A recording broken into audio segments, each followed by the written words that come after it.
അസ്സലാമു അലൈക്കും, welcome back to mummy and me Moxie. ഇന്ന് നമുക്കൊരു ഡേ ഇൻ മൈ ലൈഫ് ചെയ്താലോ? അതെ അല്ലേ, ഇന്ന് മോർണിംഗിൽ തന്നെ നല്ല മഴയാണ്. ഇതൊക്കെ ആസ്വദിച്ച് ഇവിടെ ഇരിക്കാൻ നല്ല ഭംഗിയുണ്ട് കേട്ടോ.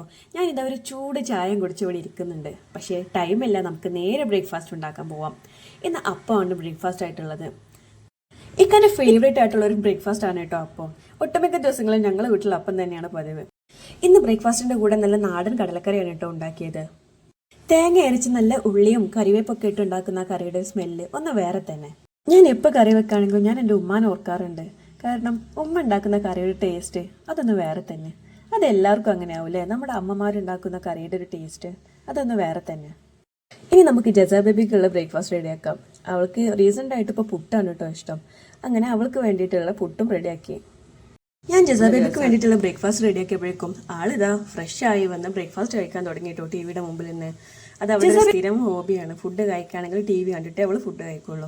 ഒരു 1.5 മണിക്കൂർ എടുക്കും കേട്ടോ ജസാ ബേബിയുടെ ഫുഡ്. ഇന്ന് ജസാ ബേബിക്ക് ബ്രേക്ക്ഫാസ്റ്റ് കൊടുത്തതിന് ശേഷം ഞങ്ങളെല്ലാവരും ബ്രേക്ക്ഫാസ്റ്റ് കഴിക്കാനായിട്ടിരുന്നു. ഇക്കതാ റെഡി ആയി ഷോപ്പിൽ പോകാൻ തുടങ്ങി.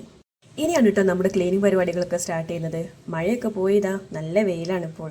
ആദ്യം മുറ്റടിക്കാൻ ഇറങ്ങി. അത് കഴിഞ്ഞതിന് ശേഷം ഒക്കെ അടിച്ചു വാരി തുടച്ചു. ഇന്ന് ഞങ്ങൾ എൻ്റെ വീട്ടിൽ പോകുന്ന ദിവസമാണ്. അതുകൊണ്ട് തന്നെ പ്രത്യേകിച്ച് ലഞ്ചും കാര്യങ്ങളൊന്നും ഉണ്ടാക്കേണ്ട ആവശ്യമില്ല.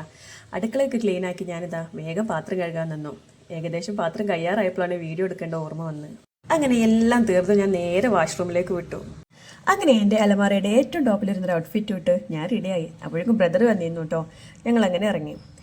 ഞങ്ങൾ പോകുന്ന വഴി കുറേ നെല്ലിക്ക കണ്ടു കേട്ടോ. നെല്ലിക്ക എല്ലാവർക്കും ഇഷ്ടമായതുകൊണ്ട് കുറച്ച് നെല്ലിക്കയും കൂടെ വാങ്ങി.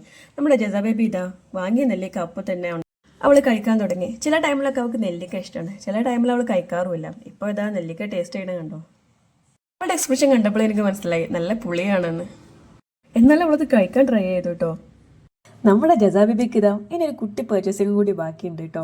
അതിൻ്റെ ഹാപ്പിനെസ് ആണ് മുഖത്ത് കാണുന്നത്. അങ്ങനെ ഞങ്ങൾ എല്ലാവരും കൂടി ആ ഒരു ഷോപ്പിൽ കയറി. ഫസ്റ്റ് ഞങ്ങൾ എടുത്തിട്ടുള്ളത് സിൽക്ക് ബബ്ലി ആയിരുന്നു കേട്ടോ, ഡയറി മിൽക്കിൻ്റെ.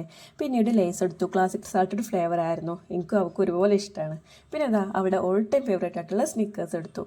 പിന്നെ 2 കൊക്കനട്ടിൻ്റെ ഒരു മേഴ്സ്ലൈസ് ഐസ്ക്രീം എടുത്തു. എൻ്റെയും അവളുടെ ഓൾ ടൈം ഫേവറേറ്റ് ആയിട്ടുള്ള ഐസ്ക്രീമാണ്. പർച്ചേസിംഗ് ഒക്കെ കഴിഞ്ഞതിന് ശേഷം ഞങ്ങൾ നേരെ വീട്ടിലെത്തിയിട്ടോ. വീട്ടിലെത്തിയത് നല്ല വിശപ്പുണ്ടായിരുന്നു. എല്ലാവരും ഒരുമിച്ച് ഫുഡ് കഴിക്കാനായിട്ടിരുന്നു. നല്ല ബിരിയാണി ആയിരുന്നു കേട്ടോ ലഞ്ചിന്. അങ്ങനെ ഇതാ വീണ്ടും ഒരു പർച്ചേസിങ്ങിന് ഇറങ്ങാണ്. കാര്യം മറ്റൊന്നുമല്ല, എൻ്റെ കസിൻ സിസ്റ്റർ നിക്കാഹ് ഫിക്സ് ചെയ്തിട്ടുണ്ട്. അവർക്ക് ആവശ്യമായിട്ടുള്ള ഡ്രസ്സ് എടുക്കാനുള്ള പോക്കാണ്. വീട്ടിൽ ചെന്നിട്ട് കുറച്ച് നേരം ഇരിക്കാനുള്ള ടൈം പോലും കിട്ടിയില്ല കേട്ടോ. അങ്ങനെ ഇതാ ഞങ്ങൾ ഡ്രസ്സ് തപ്പാൻ തുടങ്ങി. ഏകദേശം ഒരു 6-7 ഷോപ്പിങ്ങിൽ ഞങ്ങൾ കയറിയിട്ടുണ്ടാവും. നമ്മളെ കുട്ടീസിന് അത് ഭയങ്കര എൻജോയ്മെൻ്റ് ആയി. അവർ ഓരോ ഷോപ്പിൽ കയറുമ്പോഴും അവർക്ക് ഓരോ എക്സൈറ്റ്മെൻറ്റ് കൂടെയായിരുന്നു. അങ്ങനെ ഒരുപാട് തപ്പിയതിന് ശേഷം ലാസ്റ്റ് ഡ്രസ്സ് കിട്ടിയിട്ടോ. നമ്മൾ ഡ്രസ്സ് എവിടെ നിന്ന് കിട്ടിയറിയോ? ഞങ്ങൾ ഫസ്റ്റ് കയറിയിട്ടുള്ള ഷോപ്പിൽ നിന്നാണ് അവർക്ക് ഡ്രസ്സ് സെറ്റായത്. നല്ല ഡ്രസ്സായിരുന്നു കേട്ടോ, അഫോർഡബിൾ ആയിട്ടുള്ള റേറ്റും ഉള്ളായിരുന്നു. അങ്ങനെ ഇതാ എല്ലാം കഴിഞ്ഞപ്പോൾ നമ്മുടെ മക്കൾക്ക് ഓരോ ക്യാൻഡീസും വാങ്ങിക്കൊടുത്തു. അവിടുന്ന് മെല്ലെ സ്കൂട്ടാൻ നോക്കി. കാരണം എല്ലാവരും ഭയങ്കര ടയേർഡായിരുന്നു. അതുകൊണ്ട് തന്നെ പെട്ടെന്ന് ഫുഡ് കഴിച്ചിട്ട് ടാറ്റാ ബൈ ബൈ സീ എന്ന് പറഞ്ഞു ഞങ്ങൾ വിട്ടു കേട്ടോ. ജസാ ബേബി ഇതാ കാറിലിരുന്ന് എന്തൊക്കെയോ പറയുന്നുണ്ട്. പർച്ചേസിങ്ങും കാര്യങ്ങളൊക്കെ കഴിഞ്ഞപ്പോഴേക്കും ഏകദേശം രാത്രിയായി. എന്നാലും വേണ്ടില്ല, അവൾക്ക് ഡ്രസ്സ് സെറ്റായല്ലോ എന്നുള്ള സന്തോഷത്തിൽ ഞങ്ങൾ പിരിഞ്ഞു. കാര്യം ഞങ്ങൾ ഉച്ചക്ക് ഇറങ്ങിയെങ്കിലും ഇതുവരെ ഡ്രസ്സ് മാത്രമേ സെറ്റാക്കാൻ പറ്റിയിട്ടുള്ളൂ. മറ്റുള്ള എല്ലാ സാധനങ്ങളും ഇനിയും വാങ്ങാനാണ്. അപ്പം ഇനി വേറെ പരിപാടിയൊന്നുമില്ല, നേരെ വീട്ടിൽ പോവാൻ കിടക്കുക. സബ്സ്ക്രൈബ് ചെയ്യാൻ മറക്കല്ലേ.